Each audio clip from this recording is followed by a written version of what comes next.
I know my own destiny, Uncle. Is it your own destiny? Or is it a destiny someone else has tried to force on you? Stop it, Uncle. I have to do this. I'm begging you, Prince Zuko. It's time for you to look inward and begin asking yourself the big questions. Who are you? And what do you want?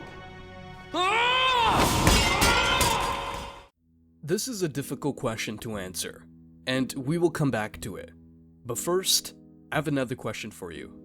What do you think? What percentage of your life today is determined by your past? 0%? 25%? 50%? 75%? Or 100%? The correct answer is, it depends.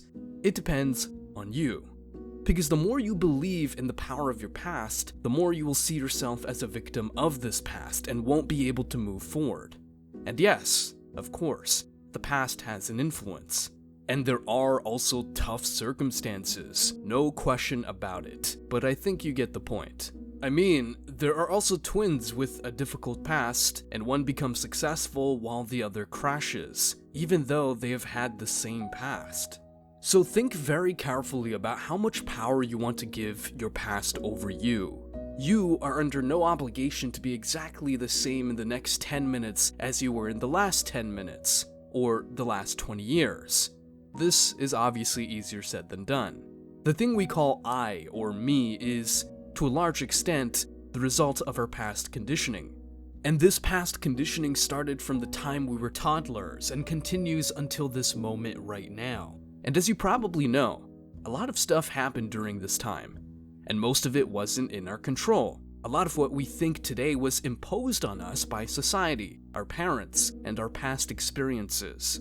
Now, when people tell us, just be yourself, there is a very high likelihood that we are acting out our past programming. So I would make the switch and say, don't be yourself, but create a new self and unbecome everything you are not in the first place. By which I mean your conditioning. The conditioned beliefs that are primarily destructive are hard to spot in our daily lives, but I've come to a rule of thumb that has helped me a lot to recognize what's social programming and what's my true self. Does the belief imply that there is no room for development?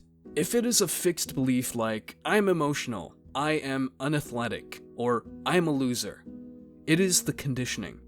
Every fixed belief is a lie. It is simply not true, because they neglect the possibility for improvement, which is inherent to every human being. And in order to improve, we have to get to the root cause of change, which is motivation. When it comes to initiating habit change in adulthood to achieve certain goals, most people focus solely on their goals as a motivation source.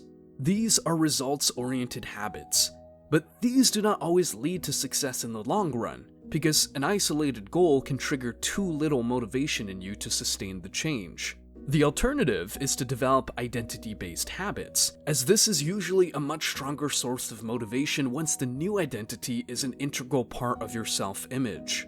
Identity. So what we think of as I or me is the underlying engine for change, while external goals are, in comparison, a drop in the bucket, even though they are still useful. The real magic happens when you combine the two.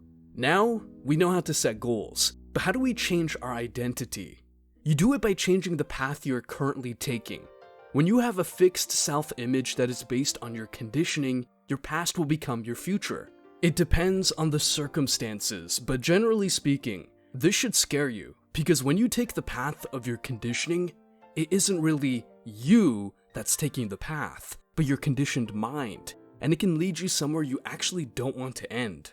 I recommend making an active path switch. You let your past be your past, and consciously ask yourself where you want to go in life and visualize what kind of person you want and have to become in order to get there. Then, you take the first action and continue until you finally become somebody else who is better than the person you were before. Once you do this, you will probably have two voices in your head. One is the new you that wants to embrace the change. The other one is the old you who doesn't want to change and turns into an inner critic. One is your conditioning, but the other is the real you, because you actively decide to become this person. This transition is the big challenge, And the inner critic is sneaky and will come up with a lot of reasons, also seemingly logical reasons, to stop you from making the change. But the longer you stick to the new path, the more evidence you give your new you through the actions you take that you actually are the person you decided to become. And after a while, you are the new you, and the past you is a mere external memory of the past, a similar memory you have right now when you think about your 10-year younger self. If you want to change your life, the combination of identity change and doing the required action, aka habits, is incredibly important, perhaps even inevitable, and one can't really work without the other. And I think another crucial lesson is that every failure is a good sign. It shows that you've raised your standards and walked a path you hadn't walked on before. Your inner critic will tell you that you should stick to the old path, that you are what you are and will never change. But this is not true. The most beautiful things occur slowly and with patience. Coming back to the main question from Uncle Iroh, who are you? And what do you want? Later in the series, Zuko says, I admit it, I have everything I've always wanted, but it's not at all how I thought it would be. This happens when you go down the path of your social conditioning. I don't even know if I have a real concrete tip for you in this video. Just keep in mind that you shouldn't give your past too much power over you. And remember that Uncle Iroh is a wise man. Join the free Better Human community if you want, and have a wonderful day.